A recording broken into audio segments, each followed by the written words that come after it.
કેમ છો? મજામાં? સુવાક્યોની દુનિયામાં, સુવિચારોની દુનિયામાં આપનું સ્વાગત છે. મારા મિત્રો, એવું કહેવાય છે કે સમાનતાની જે શરૂઆત હોય છે તે વ્યક્તિના મનથી જ થાય છે.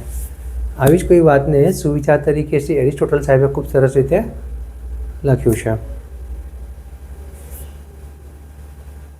આજનો જે સુવિચાર છે તેનો વિષય છે સમાનતા, ઇક્વાલિટી. શ્રી એરિસ્ટોટલ સાહેબે લખ્યું છે કે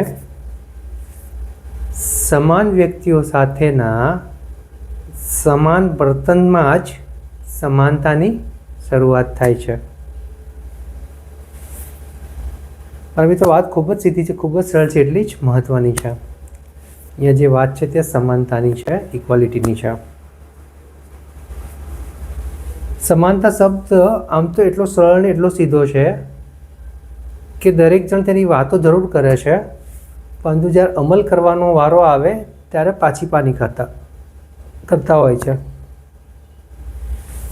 વાત સાચી છે, કડવી પણ છે.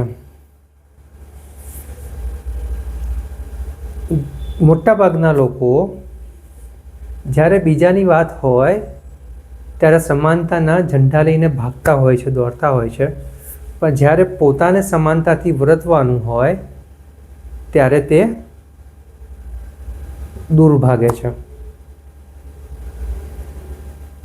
કારણ કે જે સમાનતા છે તે ફક્ત તેમના મોઢામાં છે, જીભ ઉપર છે, મનમાં નથી. આમાં આપણે પણ હોઈ શકીએ છીએ.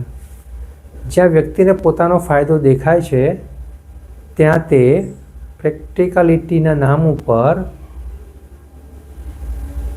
બાંધછોડ કરવા તૈયાર થઈ જતા હોય છે.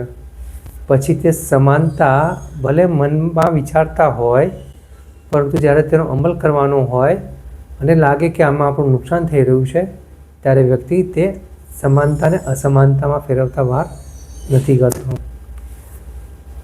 એટલે મારા મિત્રો, આપણે ખરેખર જો આપણે સમાનતાથી વર્તવું હોય, ઇક્વાલિટીને સમજવી હોય, તો તેની શરૂઆત આપણે આપણા મનમાં કરવી પડશે.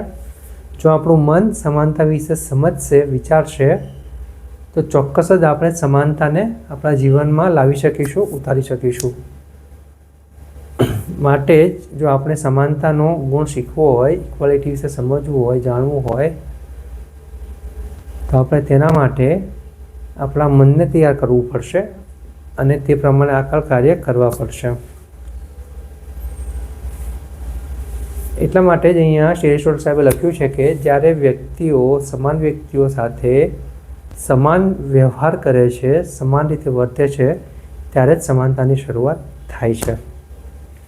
એટલે આમાં પક્ષપાત કરવાની વાત આવે ત્યાં અસમાનતામાં પરિવર્તિત થાય છે અને સમાનતા પડી ભાંગે છે. બસ મારા મિત્રો, સમાનતાનો ગુણ આપણે હૃદયમાં ઉતારીએ, સાથે સાથે આપણા મનમાં ઉતારીએ અને આગળ વધતા રહીએ. Thank you.